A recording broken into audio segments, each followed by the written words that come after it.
We got Ashley here today. I'm going to bring her in. She's from Minneapolis, and I just found out she's an amazing artist, which I love very, very much. But here she is. Ashley, thank you for joining us today. How are you? Hello, doing good.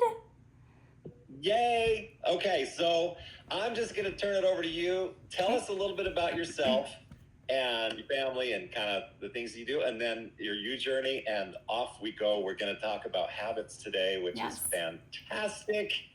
So take it away. Okay, well, hello everyone. Thank you so much for hanging out with me today. I do know some of you beautiful people already, but for those of you who I don't, my name is Ashley Erickson. I'm 34 years old. I'm married to my husband, Jake. We're coming up on our 2-year wedding anniversary in August. And like Darren said, we live in Minneapolis, Minnesota. I was actually unaware that Blair Peterson is from Minnesota as well. So that was a fun fact that I found out this week. So my talk today is going to be based on habit building, and more specifically the science behind how habits are formed, the science behind how habits really stick, and how we can change out bad habits and replace them with healthy habits that will serve us, serve our business, and serve those around us. So when I was asked to speak for one of these Wednesday sessions, the idea of discussing habits instantly came to my mind. The topic of habits, I feel like, is so important to us as social sellers and as business owners. Tell me if you guys can relate to this, but most of us on this call don't have a traditional boss, right? We have no one making us clock in and out. We have no one telling us what to do for our daily tasks. We have no one holding us accountable if we get our work done. And in fact, many of you on this call are here because you probably already have some healthy habits in place that you've already built into your life, and because your consistency, you've upheld those habits. So I feel like that in itself deserves a little applause. But before we get too deep into things and nerd out about science, I just want to highlight that this little chat will discuss why habits are not only important to you as an affiliate seller for brands, but it's also important for us to educate our customers on good habits. So at You, obviously, we promote supplements. We promote change. We promote before and after pictures. We promote healthy lifestyles, all of which cannot be created overnight. We know that. You can sell a product once to a customer, but unless they have good healthy habits and they're going to take their supplement every single day, it'll probably be your last sale with that customer. And they're not going to see those great benefits that we've promised and sold to them as well too. So it's important for us to even learn how to implement teaching these healthy habits that we might already have or learning to have down, teaching them to our customers. So we'll dive into that, but let me pause. I'll tell you a little bit more about my background. Darren and I just nerded out completely because we found out we were both super into oil painting and art. But my background is I went to college for fine arts. I specialized in oil painting. And when I graduated college, I became self-employed at the age of 23. I started a paint and sip franchise here in Minnesota. So I don't know if any of you guys have been to a paint and sip before, but it's like hosted at a bar. You drink wine with your girlfriends and someone teaches you a painting. Okay, so let me know in the chat if you have been to a paint and sip before. That's what I do and have been doing forever. But so back when I graduated college, Paint Night was born out in Boston, Massachusetts, and the owner of that company was looking to expand nationally. So I literally took a 15-minute phone call with this owner and got hired as a 23-year-old to run my own business. So I had not a clue what to do. I didn't know how to get an accountant. I didn't know how to file payroll. I didn't know how to hire and fire employees. I didn't know how to keep inventory. You get the point. So slowly and painfully, I made mistakes and learned how to fix them. And actually, this past January 13th of 2024, I celebrated 10 years, a decade, owning my business and running my business in Minnesota. So I bring that up because that journey of self-employment and learning how to implement healthy habits is really what led me to affiliate sales and social selling. So that's one big piece about my story. I'm an art fanatic. My favorite artist is Pablo Picasso. I'm obsessed. I'm also knowledgeable about other 18th and 19th century artists. So if you're into that, Darren was. We were like soulmate matches. If you're into that, I'm your girl. I'm also an only child. So let me know if you can relate to that. I'm left-handed. I've been a vegetarian since the age of 10. Not for any deep reason, but I was like a weird 10-year-old and I decided that enough was enough. And I was a vegetarian ever since. And my favorite color is orange because in elementary school, no one would ever pick orange as their favorite color. And it made me feel so sad for the color orange. I didn't want it to be left out. So like ever since I think 2nd or 3rd grade, orange and me, we have a bond. So you guys tell me in the comments a random fact about yourself so we can get to know each other better. Like the weirder, the better, please. A random weird fact about you. And I'll keep going here. But being self-employed my entire adult life, habits and habit formation became such an interesting topic to me. Whether it's waking up early, exercising regularly, eating healthier, habits shape our life more than we realize. So I'm going to use 3 books today to talk about habits. They're all fantastic reads. I think Jenny wrote in the comments that Atomic Habits, which side is it? Atomic Habits is one of her favorites. So we're going to do Atomic Habits. We're going to do The Power of Habit. And then I'm also going to do Think Like a Monk by Jay Shetty. So those 3 books I'm going to reference today. And we'll chit chat and talk about a little bit. Yes, I love that Blair says lefties are the best. Besties are lefties. I don't know what I was trying to say. All right. So let's start with this one. This is The Power of Habit. I feel like this one is a very like foundational book. It's largely research based, so it's very like scientifically based, lots of studies and results of those studies. So it does sound somewhat dry and boring, but it's actually super fascinating.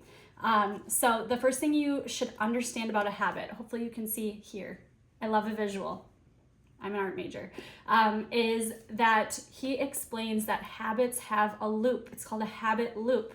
And it consists of a cue, a routine, and a reward. So the cue is what triggers the habit. The routine is the habit or action itself. And the reward is what reinforces that loop or that habit to repeat itself over and over and over again. So, for example, my cue is I'm watching TV and I get bored.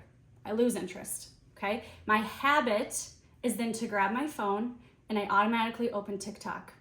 Right? And my reward is I scroll and I'm entertained every 1 second by a new funny video, right? So I'm craving that instant satisfaction and TikTok gives it to me. So when you're looking to create a new habit, you have to start by identifying the cue. That's the very top thing in your habit loop. You have to figure out what triggers your good, or in my case, bad habit. And then experiment with different routines that can fulfill that same desired cue, okay? So that trigger, here's the catch, that reward in the end has to feel as satisfying to you as the bad habit that you're trying to break. So in my case, I'm trying to break my boredom when I'm watching TV. I want something that entertains me quickly, right? So for my first example, my brain is half rotted on TikTok so often, right? I'd like to change that. I don't want to be addicted to TikTok like I am. So if that's something I want to change, the cue is getting bored while watching TV and grabbing my phone. A replacement habit could really be anything, but for me, I love Italy, you guys. I'm obsessed. My husband and I have a goal of living in Italy one day. It's like our biggest dream, biggest goal ever. So that would be a reward for me. Instead of opening my TikTok app, when I'm bored, I could grab my phone and I could open my Duolingo app and I could do an Italian lesson, right? If I'm bored, that would definitely stimulate my mind. It's something that I want to learn. It's a goal of mine in my life. Maybe you don't have that same passion for Italy like I do, but you could instead replace TikTok scrolling with walking on your walking pad, right? You could replace TikTok scrolling with just turning the TV off. You feel yourself getting bored and you know that that's the cue. Your routine could then be turn the TV off and play cribbage with your partner, right? So this is the fundamental understanding of the science of habits and the habit loop. Cue, routine, reward, okay? Try thinking about your day right now. See if you can identify any habit loops that you're currently stuck in. Something that happens and it triggers something maybe good or bad. So it can be a good habit, it can be a bad habit, and then share them in the comments if you would like. Okay, so furthermore, the author goes on to explain the idea of what he calls small wins and habit stacking. So we'll move on from this. Small wins and habit stacking, both of these topics have stuck with me since I read them. So do you know what a small win is? It's pretty self-explanatory. But a small win is a realistic, almost overly easy thing to do daily. So a small win can be like making your bed in the morning. A small win can be making sure you say, good morning, how did you sleep, right when you wake up. A small win can be putting on regular clothes after you get out of bed instead of staying in your pajamas all day. I'm super guilty of that one.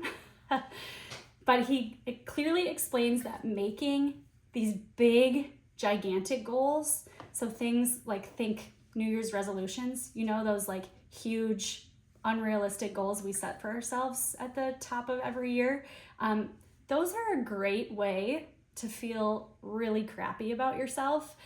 Telling yourself tomorrow you're gonna start going to the gym for 60 minutes a day is a great way to ensure failing yourself and letting yourself down, right?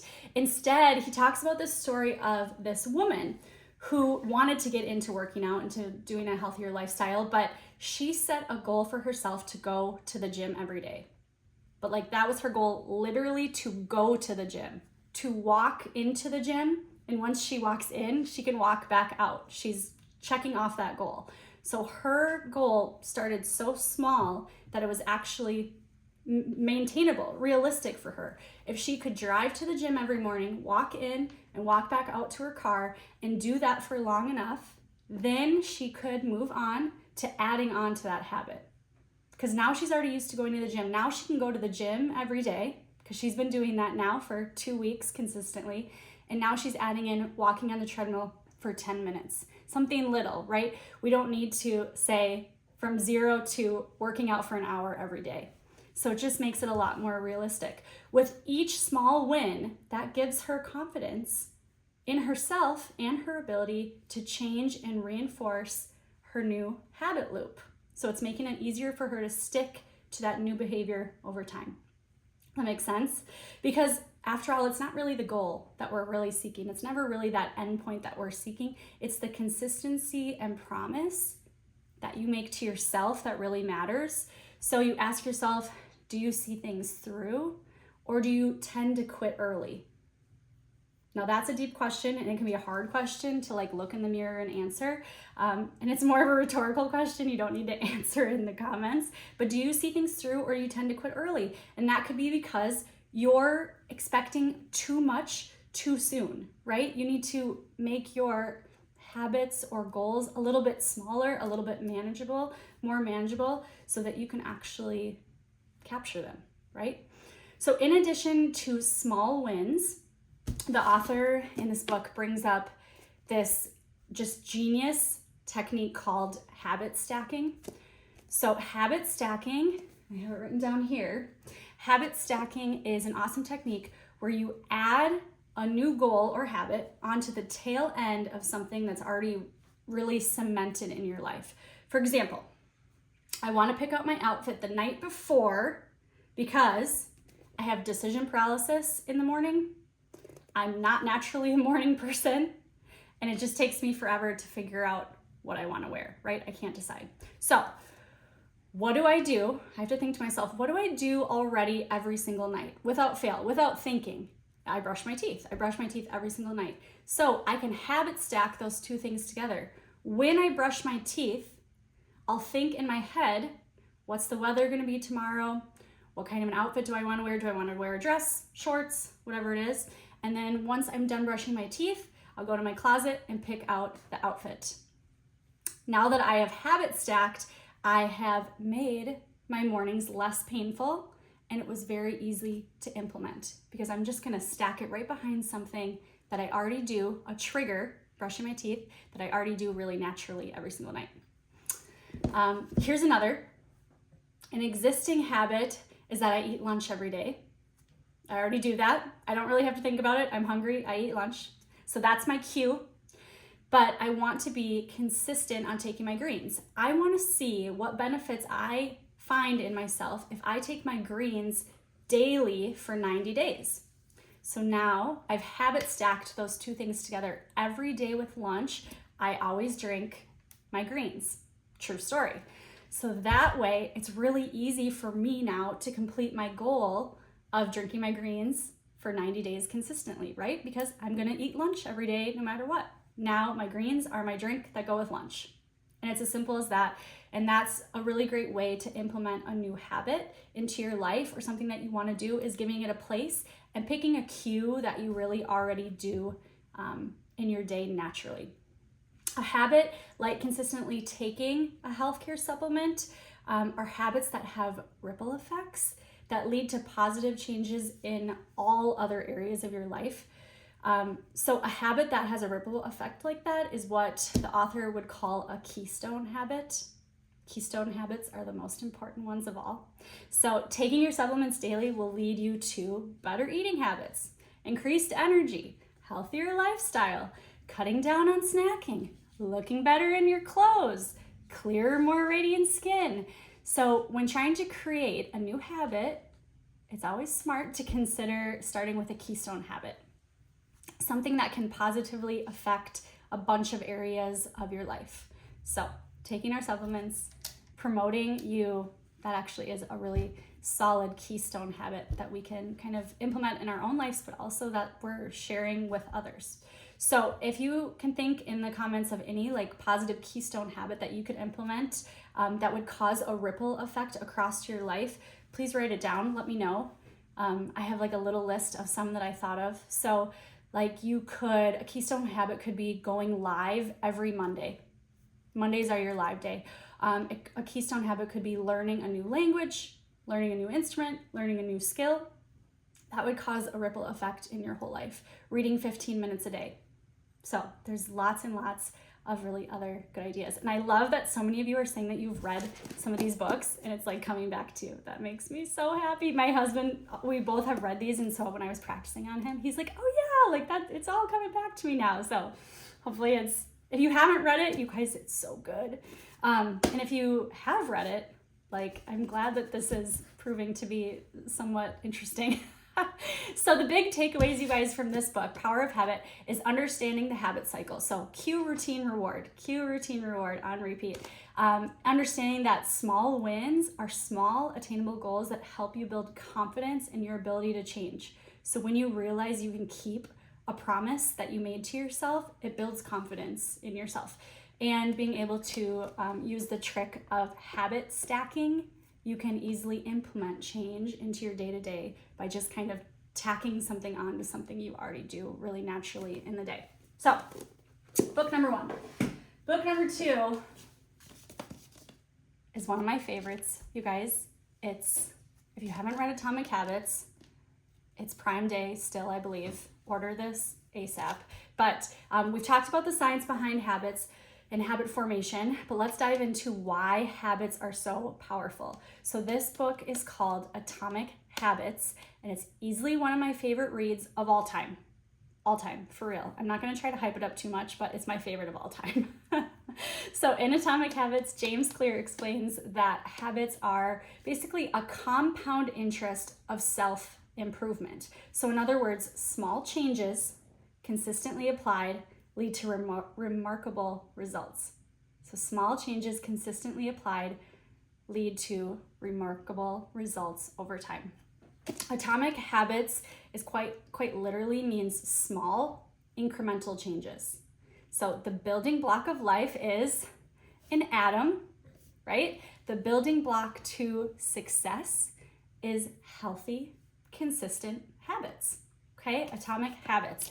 So let me switch this out to my little atomic habits is a tiny change that compounds over time. So these tiny changes will compound over time to produce remarkable results. So he emphasizes that significant changes often result from a bunch of small habits that are practiced consistently day in and day out without fail. So by breaking habits down into small, manageable steps and focusing on making improvements just 1% each day, 1% improvement each day, you can achieve significant progress over time. So this approach shifts the focus from like those drastic transformations to sustainable long-term growth. Again, the idea of not setting a goal so far out of reach that it's hard for you to do every day. Like if I personally made a goal to go live every day, I would fail myself. Not because it's impossible and not because other people don't do it themselves, but I go live once a month, maybe twice a month, very consistently. For the past 4 or 5 years, I go live once a month. So for me to say I'm gonna go live every single day, I'm lying to myself. But what I could do is I could say, you know what, I'm gonna go live every other week. And I'm gonna pick a day and I'm gonna start going live every other week. If my goal, my end goal is gonna be to go live every single day, I could start with that. And then once I've proven to myself that I could do that every other week, then maybe I go once a week, maybe I go every other day, and then maybe I build up to every single day. Or another example that I know is common in our field of work is maybe you want to get better at like team building. So an atomic habit would say, instead of setting an unrealistic goal, depending on where you're at, of adding a new team member every day, when right now maybe you're seeing a new team member once a month, to set a goal of, why don't I try to get a new team member every single week? And once I've hit that goal and I maintained that goal long enough, then I can up my goal and make it realistic, make it attainable, give yourself a small win, right? Not a big letdown. We want small wins, not big letdowns, okay? So another example, my husband and I do real estate together. It's another thing we do. Love art. I have my art business, but we also do real estate, which has been kind of our main focus for the past couple of years. So we started by flipping a house, and then we purchased a duplex that we rent out long term. And now the third thing we've done is we purchased an Airbnb property. And our Airbnb property is about 2.5 hours south from us, and it is in a really small, adorable little town. It's like a little Hallmark town is what I always say, Hallmark movie town. And the problem is this house, this Airbnb that we bought, is gigantic, and it needs a gigantic amount of work. So it's 10 bedrooms, 10 bathrooms, 2 full kitchens, lots of space in between, and everything, you guys, needs pretty much like a gut. It's stuck in the 60s. So when we bought it, kitchen carpet in the kitchens, shag carpet everywhere, mint green and peach colored paint walls, right? It's fully 60s, which is a vibe if it wasn't like old crusty 60s. Like it's authentic, hasn't been maintained over the years 60s. So it needs a lot of work, and it could be very daunting to think about the amount of work that actually needs to go into this property. I could easily go nuts and get very overwhelmed with the endless list of improvements that our 10-bedroom Airbnb needs. But after reading Atomic Habits, you guys, it clicked. It was a light bulb moment. We said if we can make a 1% improvement month after month after month, we can not only keep our sanity, which is half the battle, but over time we can see our property become as cute as we dream of it being in our heads. So We do all the renovations ourselves. So setting these manageable little goals that we feel like we can actually achieve has given us confidence, and it's also made it sustainable. It's a sustainable promise that we've made to ourselves. So this will be our 4th year. We're in our 4th season of running it, and we rent it out. We rent it out as is. So there's rooms that are renovated and rooms that are not, and it's fine. But so this is our 4th year. We've renovated both kitchens. We've painted the fence. We put in new railings on the patio. We've replaced the shag carpet with hardwood. We painted and wallpapered all of the top floor bedrooms. And to say that is, well, trust me, there's many more projects that can be done, but I could have never imagined getting all of that done and where we're at now. But we set our sights on small projects, one at a time. That 1% improvement month after month. So we didn't think about that whole end of like what it's gonna be like when it's all finished, but just what's the next project we can do to create that 1% change. So another good analogy from this book about the 1% rule is more of like a negative take on the 1%. So let's take the analogy of an airplane, okay? An airplane is in San Francisco and we're taking off to go to New York, okay? If that pilot starts his route and he's even 1 degree off his route, we're not gonna land in New York. That 1 degree difference over all of those miles, and we're landing in Miami, which, hey, hopefully we're all landing in Miami in a couple of months for that cruise, so maybe it's not a bad thing. But do you see the difference of that 1 degree over that whole flight path? Whether it's a good or bad difference, it could be either one, right? That 1 degree difference doesn't feel like a big problem at the beginning of the flight, but after many, many miles, it's clear that that small change in direction has led everyone to a completely different destination. Again, could be for better, could be for the worse, but something to keep in mind. Okay, so beyond making goals bite-sized, what else does he recommend? He explains that habits should be 4 things. Habits should be obvious, attractive, easy, and satisfying. Okay, if you want them to stick, if you want them to stay implemented in your life, they should be these 4 things. So obvious, the cue of your habit has to be something you already do every single day without fail. Making your bed, brushing your teeth, eating lunch. These are obvious benchmarks that will trigger your brain to implement whatever new habit you're working on.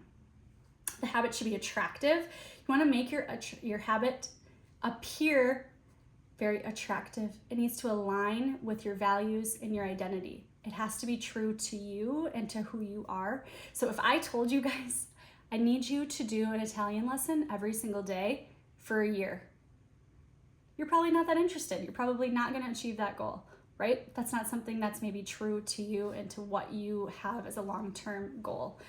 The habits you choose to enrich your life should be unique and personal to your interests and your goals. So it's going to be different for everyone. Your habits should be easy. So simplify your habits by breaking them down into small steps, reducing friction. Don't go nuts. Start small. I always like to say, when you think your goal is small enough, divide it in half again. So make it so easy to start that it's almost laughable, right? Give yourself easy and attainable wins. And your goal last should be satisfying. Provide a reward, reinforce the habit with immediate gratification. An arrangement I have with my husband Jake is if I drink my greens with my lunch, he does the dishes. Instantly satisfying, okay? I'm happy with that. I also have a goal if I post on my Like to Know It app for a year straight, so every single day for 1 year, then I get to get a professional massage, which is like my favorite thing in the world. So I think I'm on like day 100 and something, 180 or something. So I'm gonna get that massage. Trust me on that one. But so that one maybe isn't instantly satisfying, but it's something that I want bad enough. It's gonna keep me motivated. So make sure that your goals are satisfying, right? So the big takeaway from Atomic Habits is how small changes can lead to significant improvements in your life over time. Think the airplane analogy, right? Pick an area to better in your life 1% every day will lead to a 365% increase or change or improvement over a year. 1% every day will lead to 365% improvement, right? If you do it consistently every day. So your habits should be obvious, they should be attractive, they should be easy and satisfying. And if they're giving you trouble, start smaller. Cut it in half and start smaller, okay? So that's my second book, you guys. My last one is Think Like a Monk. Jenny said she hadn't read that one yet. Let me know if you guys have read Think Like a Monk.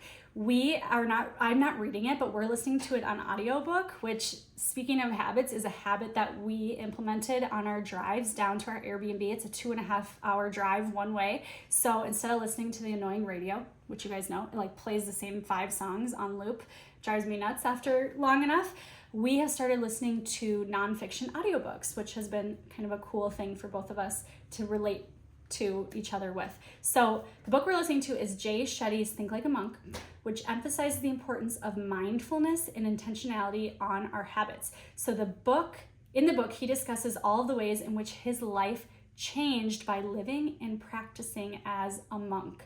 So by aligning our habits with our values and goals, we not only improve ourselves, but we inspire those around us. All of us, actually all of you, all undoubtedly already are an inspiration for positivity and health to your friends and family. I guarantee that you have people that look up to you, that you're role models, and that feeling that you give people is so contagious. That's why you're, in this line of work.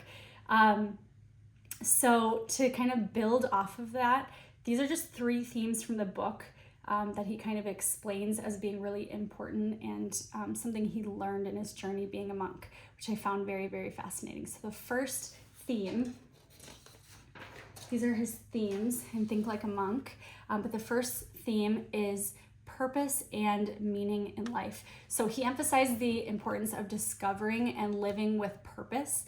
He encourages readers to align their actions and habits with deeper values and goals. So understanding your purpose, you can make intentional choices that lead to a more fulfilling and meaningful life.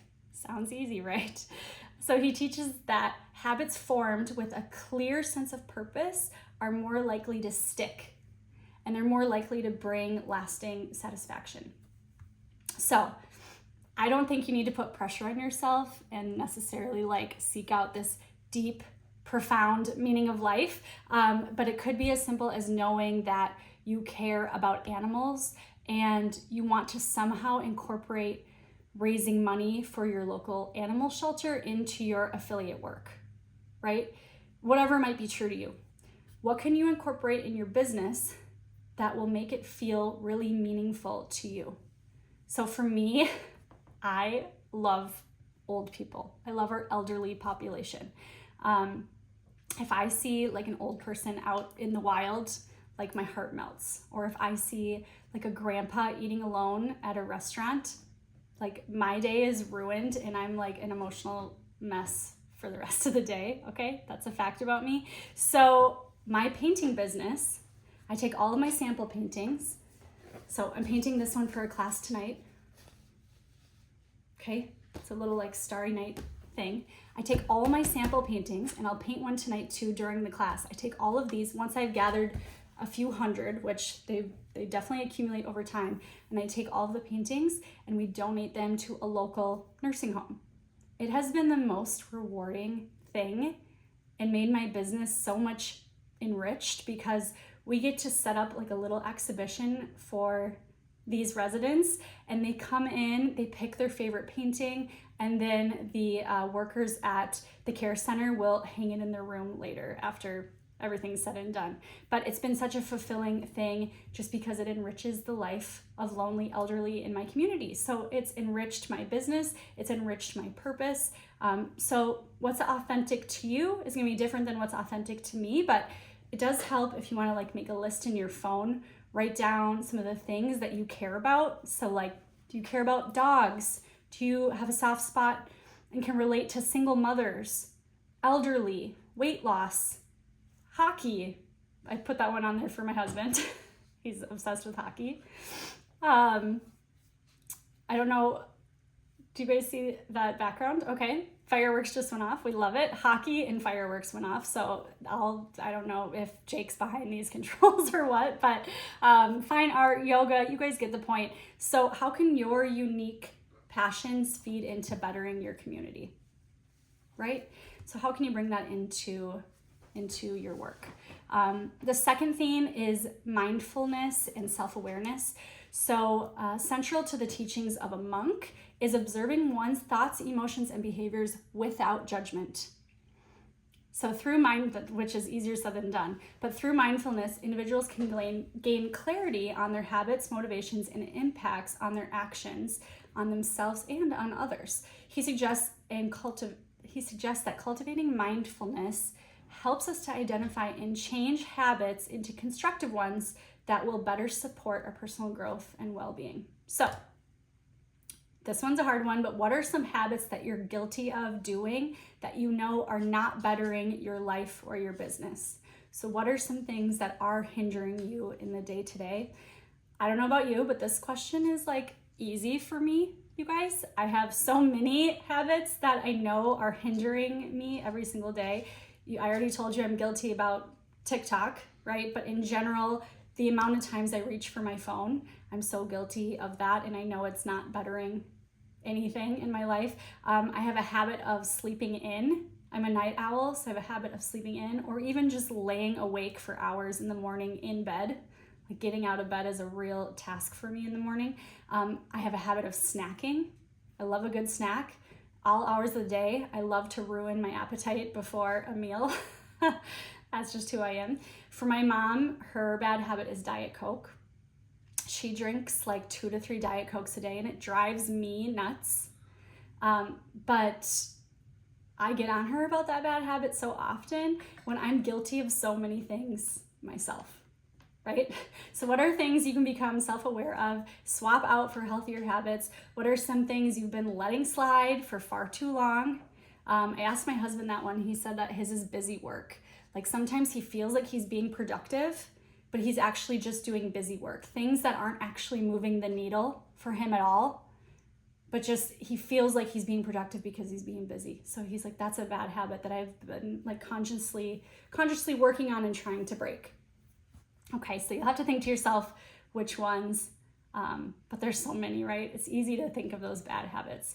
And then the last theme for the last book is discipline and consistency. So he emphasizes that monks they lead a disciplined approach to life, which involves consistent practice, commitment to personal growth. He teaches that habits are formed through those repetitive actions, and that discipline plays a crucial role in maintaining positive habits. You have to be really disciplined.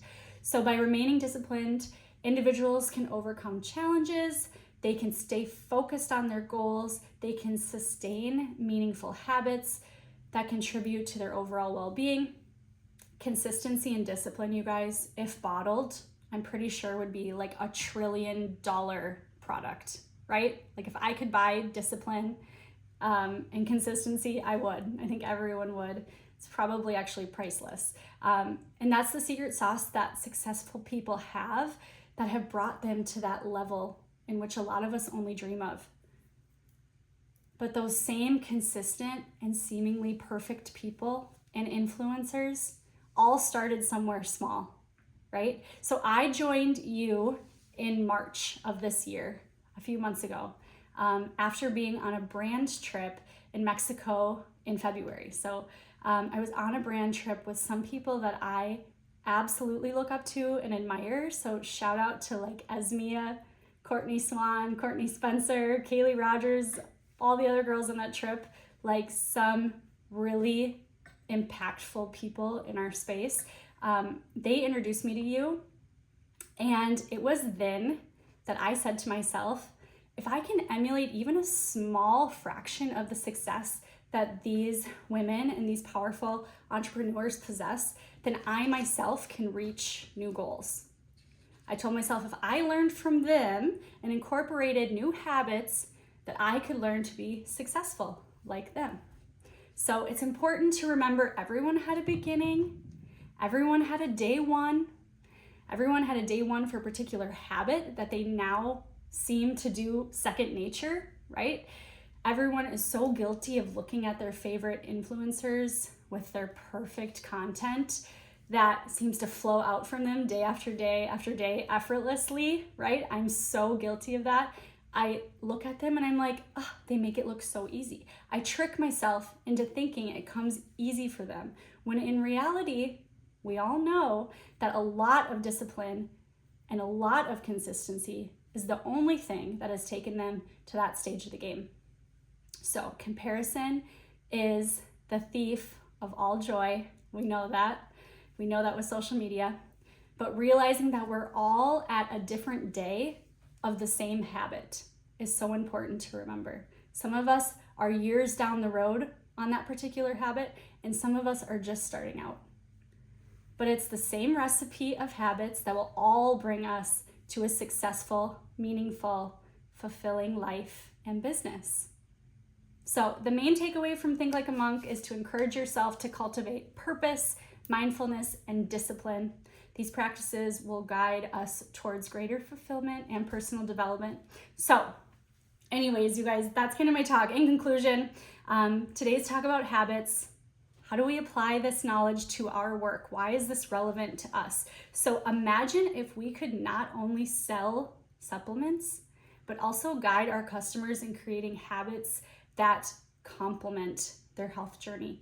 So we could provide value beyond the product, offering tips on integrating supplements into their daily routine or habit stacking, encouraging healthy eating. We could suggest great books for them, promote regular exercise. We then become their trusted partner in their wellness journey. So by building those good habits ourselves, we lead by example. And we all know people are drawn to authenticity and positivity. So if we embody these habits, we inspire others to follow suit. And just imagine the ripple effect that could have. We would then be creating happier families, which would then create happier and healthier communities and would give us in return a stronger business and purpose and fulfillment. So now building habits isn't always easy. We know that. It takes time, effort, a sprinkle of grace. Remember, it's not about perfection, but progress. 1% better every day. Celebrate small wins, because each step forward is a step towards a healthier, happier you. So, you guys, in conclusion, we'll embrace the lessons from these 3 amazing books. Please, you guys, write in the comments if you have any book recommendations for me. I'm all ears. Let's build and empower ourselves with these healthy habits. Cheers to creating a ripple effect that will extend far beyond our little circle, you guys. Wow. That's all I got. Absolutely. Seriously, that was so amazing. Thanks, Jenny. I feel like we just all attended like a master class about habits. And I love that you're so prepared. You have like notes behind you and books. I need a visual. I'm a visual learner.